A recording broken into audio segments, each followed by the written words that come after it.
Here's something that surprises most people the first time they hear it. A construction company can finish a multi-million-dollar project, get paid in full, and still end up with a thinner profit margin than the coffee shop on the corner. The construction industry runs on some of the tightest margins in American business, and almost nobody outside it understands why. Let's start with the number that anchors everything else in this story. According to construction financial data, compiled by the Construction Financial Management Association, the average net profit margin for a construction business ranges between 3 and 7%, with some broader industry data putting the figure closer to 5 to 10%, depending on company size and specialty. Compare that to a specialty coffee shop, which we've talked about before on this channel, routinely clearing 10 to 15% net margin on a cup of coffee that costs less than $1 to make. A construction company can pour the concrete foundation of an entire office building, manage 40 subcontractors, and coordinate 18 months of scheduling, and still walk away with a smaller percentage of profit than someone selling lattes. The construction industry as a whole is enormous, reaching an estimated $3.7 trillion in the United States in 2025, and yet that scale disguises just how little of every dollar actually reaches the owner's pocket once the last invoice is paid. So, where does all that money actually go? To understand that, you have to understand how a construction company prices a job in the first place, a process called estimating, and it is, without exaggeration, the single most important skill in the entire business.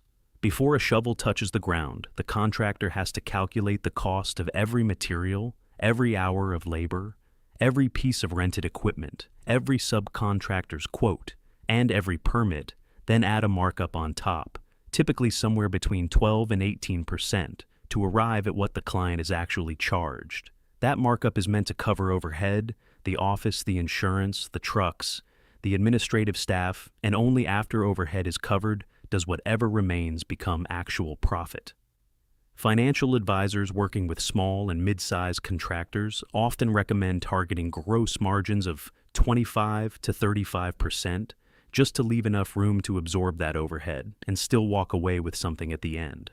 Here's the part that makes this business so dangerous. That number, the bid, is locked in months, sometimes a full year, before the work is finished.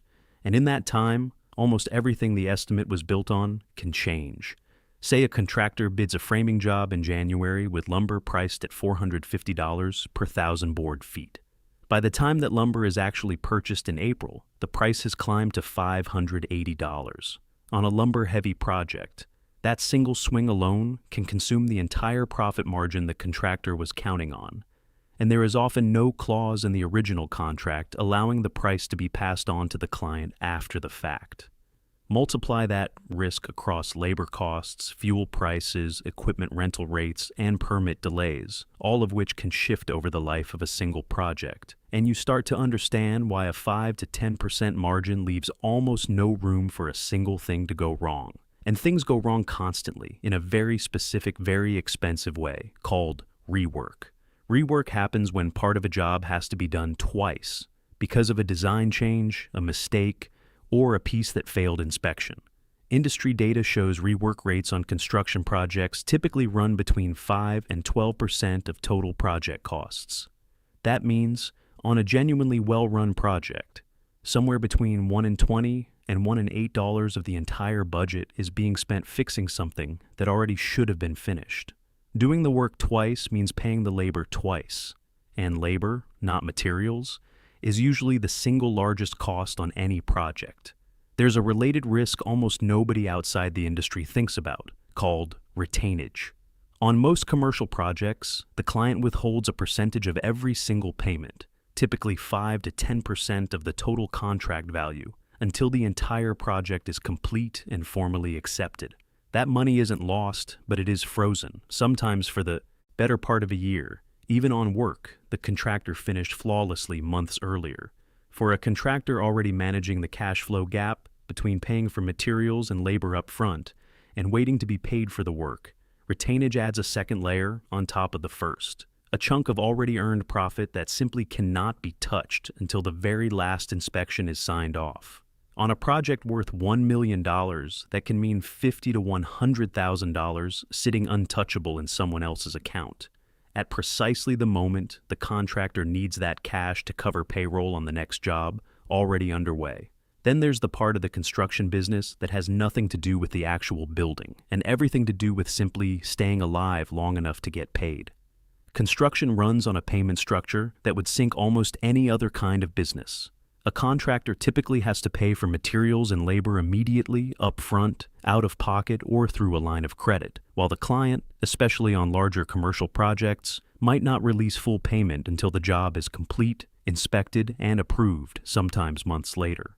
This gap between spending the money and receiving the money is called the cash flow cycle, and it is the single most common reason construction companies fail, not because the work was bad, not because the estimate was wrong, but because the business ran out of cash.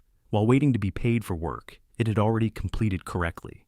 This is precisely why construction and transportation consistently rank among the industries with the highest small business failure rates in the country, according to aggregated data from the Bureau of Labor Statistics. It isn't that the work is unskilled or the demand isn't there. People will always need buildings. It's that the business model itself, thin margins, locked-in pricing, delayed payment, and constant exposure to material and labor cost swings leaves almost no margin for error in an industry where something unexpected happens on nearly every single project. So, who actually makes real money in construction and how? The data shows a clear pattern. Specialty subcontractors, the electricians, plumbers, and HVAC companies who bid on a narrow, specific piece of a project rather than managing the whole thing, consistently outperform general contractors on margin, often landing in the 8 to 12% net range instead of the general contractor's 5 to 7%. That's because specialty trades compete on expertise and licensing, which is harder to underbid rather than on price alone, which is exactly how general contractors are forced to compete against each other for every single job. Residential construction, meanwhile, tends to carry stronger gross margins, sometimes 18 to 25%, because custom, smaller-scale projects allow for a premium that large commercial work, bid competitively against a dozen other contractors, simply cannot support once it compresses down to 6 to 9% net. The companies that consistently land at the higher end of these ranges, closer to 11 or 12% net profit instead of 5 or 6, tend to share the same habits. They track every job's actual costs against its original estimate in real time, not after the project is finished.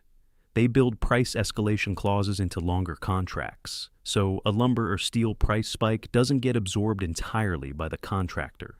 And they deliberately avoid the temptation to chase every available project, because a company that grows revenue quickly without the cash reserves and systems to support it is, according to industry data, more likely to fail than one that grows slowly and stays disciplined. It's also worth noting that not every construction business operates at the mercy of a single client's payment schedule and a stack of competing bids. Companies that build a genuine repeat client base, homeowners who return for a second renovation, developers who hire the same contractor project after project, cut their customer acquisition costs by a significant margin compared to companies constantly bidding against strangers for one-off jobs. Referral-driven work also tends to face less aggressive price competition, since the client isn't collecting 5 competing bids from contractors they've never worked with before. Over time, this is often the real difference between a construction company stuck permanently at a 5% margin and one that gradually climbs toward the higher end of the industry's range, not because the work itself changed, but because the business spent less time competing on price and more time being simply asked back. So, let's run the actual math on 2 realistic versions of this business. Option 1, a small residential general contracting company doing $2 million in annual revenue, bidding jobs at a 15% markup, but absorbing typical overhead, rework, and material cost swings along the way. At a 6% net margin, that's $120,000 in annual profit, a solid, sustainable business, but one entirely dependent on the owner personally managing every estimate and every subcontractor relationship with real discipline, and one still waiting on retainage from at least 1 or 2 projects at any given moment. Option 2, a specialty electrical subcontracting firm doing the same $2 million in annual revenue, but competing on licensing and expertise rather than being forced into a bidding war with a dozen general contractors and drawing a meaningful share of its work from repeat clients and referrals rather than cold bids. At a 10% net margin, that's $200,000 in annual profit on the exact same revenue, simply because the business occupies a narrower, harder to replicate slice of the construction process and spends less energy fighting for every single job from scratch. The construction business works because the demand behind it never really goes away. People need homes, offices, hospitals, and roads in every economy in every decade. It does not work the way it looks from the outside, as a business where a big number on the contract simply becomes a big number in the owner's pocket. It works for the operators who understood early that the real profit doesn't come from winning the job. It comes from managing everything that happens after the bid is signed and the price can no longer change, from the lumber that gets more expensive in April to the retainage that sits frozen until December, to the client who, if treated well, calls again next year instead of collecting 5 new bids. Not bad for an industry where the building might take a year to finish, but the entire outcome was often decided the day the estimate was written.